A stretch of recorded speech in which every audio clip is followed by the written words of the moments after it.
In India, 85% of the patients with depression are not getting any kind of treatment. We call it as treatment gap. It's a huge number. And it's not that only those who are living in far-flung areas, in villages or smaller cities, they are going untreated. Even those who are living in bigger cities, who are from well-to-do families, who are educated, even these people often do not get adequate treatment. There are many reasons behind it, but one of the important reasons is depression often goes undetected. People don't realize that they are having depressive symptoms. A couple of weeks back, in fact, Dr. Priyanka saw this patient in the clinic, and she was living in Delhi from a good family, educated women in her early 30s, and she had been having symptoms for more than 2 years, but never took any treatment for the same. She went to her physician who prescribed some medicines for the sleeping purposes, but that's all. There was no formal checkup done. There was no formal treatment that was given. And when we tried to understand the reason, she said that she never realized that she was having clinical depression, and she felt that whatever is happening is a normal response to the problems of her life. She was having some troubles in her marriage, and she thought that anybody who has troubles in the marriage must be having all these symptoms. Now, this is another important problem. People think that if they are going through something, if there is some issue that is going on in their life, in that case, having depressive symptoms is normal or expected. This is not true. Irrespective of what is causing depression, if there are depressive symptoms, they must be taken care of, they must be treated. Just to give you an analogy, say somebody develops cold and cough and fever. Now, irrespective of the reason, whether he was exposed to some other patient, whether he just got drenched in the rain, whether he had some allergic response, irrespective of what caused it, we have to treat it. Once there are symptoms, once there is a disorder, it must be treated irrespective of the cause. Similarly, whether the depressive symptoms came out of nowhere, they were more endogenous, whether they were in response to some breakup, whether they were in response to some financial problem, whatever is causing it, once there are symptoms, they must be taken care of, they must be treated. Another thing is, when we talk about depression, people often think that a person who is depressed must be crying all the time, must be debilitated, must not be doing anything. That is not true. Depression can present in different ways. Sometimes, not sometimes, in a large number of cases, feeling tired, getting fatigued easily, and having difficulty in sleep.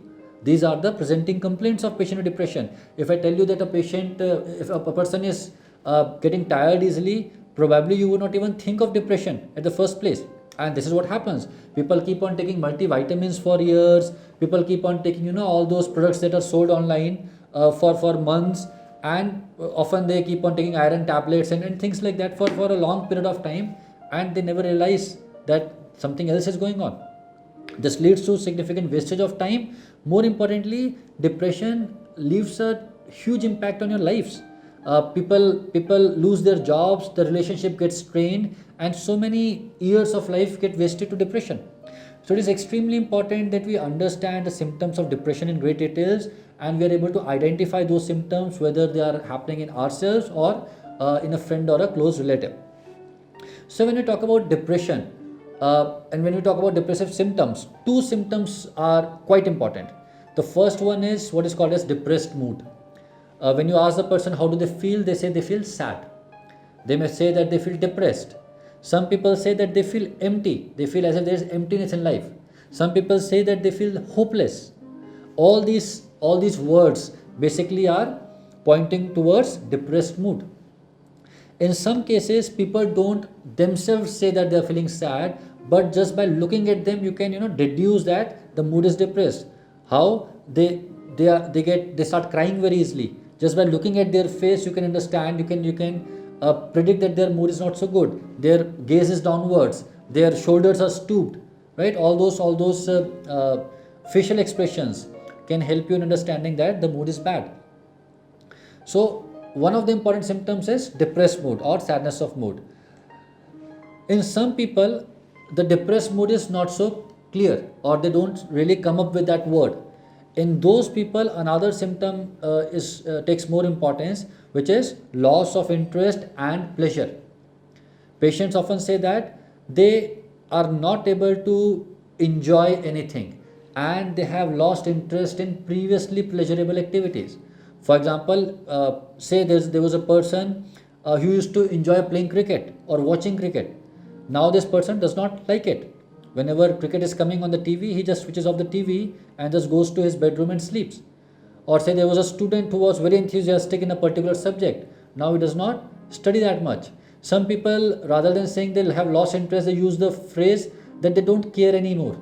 A person may come to you and he may say that I don't care what happens in my job anymore. A student may come and say I don't care what are my grades anymore. This is nothing but loss of interest, loss of pleasure. Nothing makes the person happy.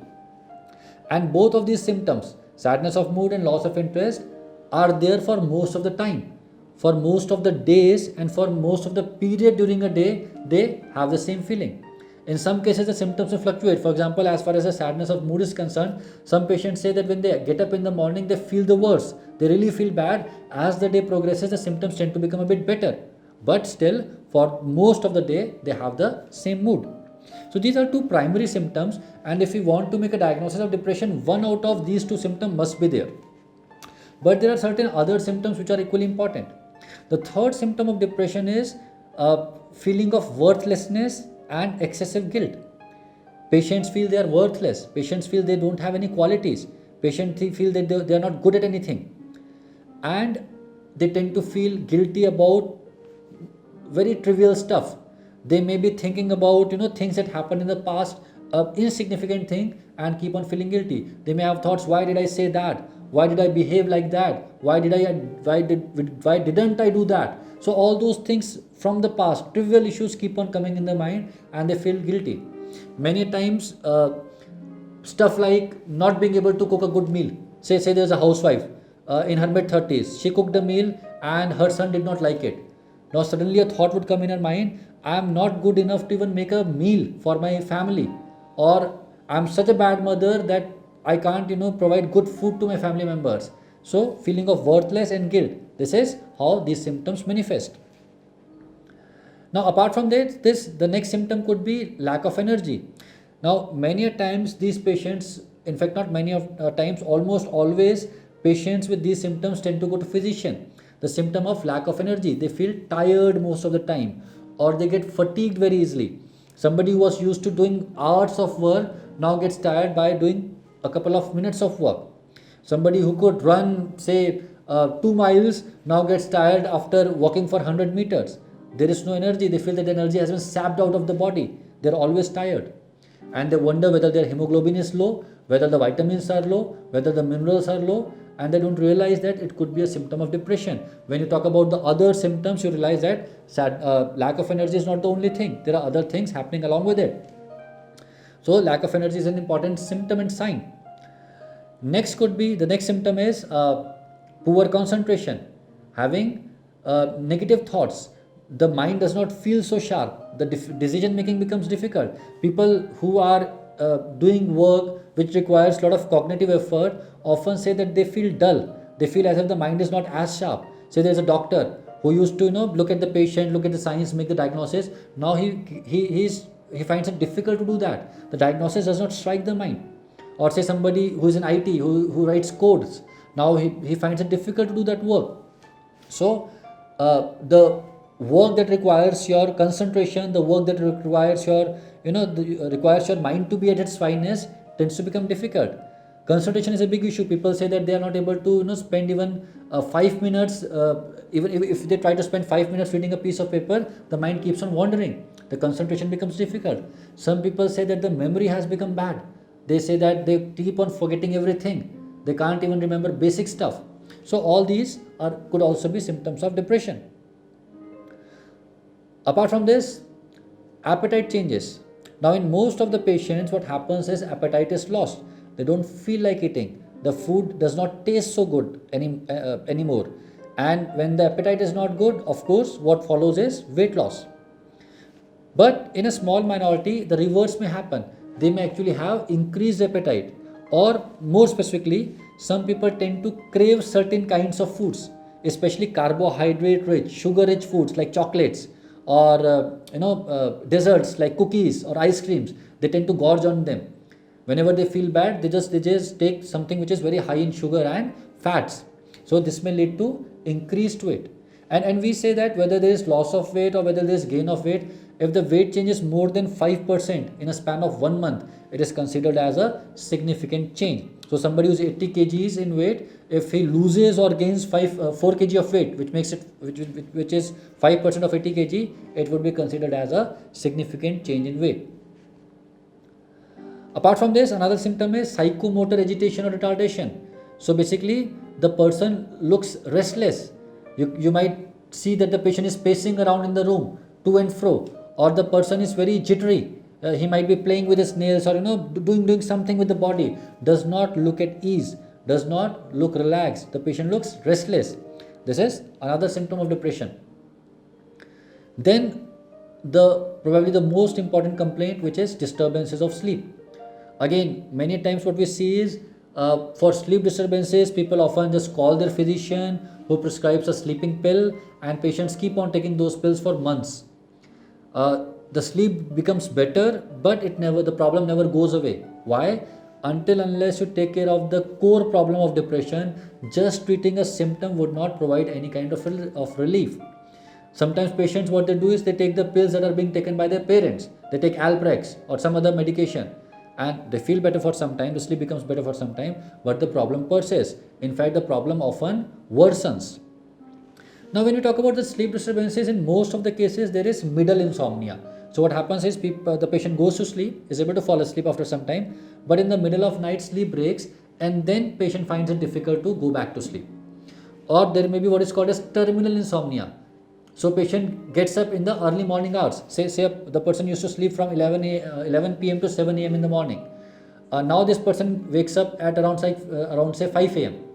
And after getting up, he just keeps on getting all the negative thoughts and is not able to go back to sleep.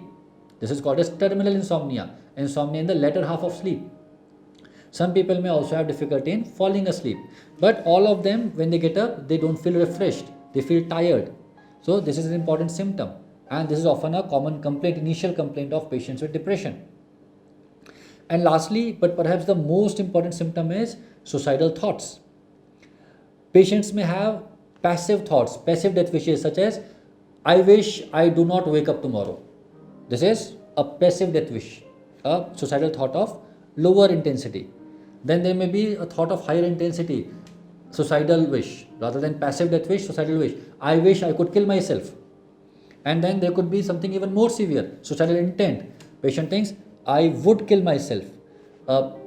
Suicidal thoughts and suicide, in fact, is a desperate attempt to get out of that problem. That constant feeling of pain, that constant feeling of sinking, that constant inability to find anything pleasurable, that constant lack of happiness. So that's a very painful state, and people want to get out of it. And sometimes suicide appears to be one of the solution. It is of course a bad solution, but in that state people think about that. More importantly, in depression often people develop hopelessness. They don't see any hope. They don't feel that things can ever become better. And in that state of despair where everything is falling apart, they don't even remember when was the last time they felt good, and they don't have any hope in the future. This thought of committing suicide starts coming in the mind. Now we don't use that word committing suicide nowadays, but basically you understand the concept. This thought of dying starts taking shape in the mind, and it's a very important symptom.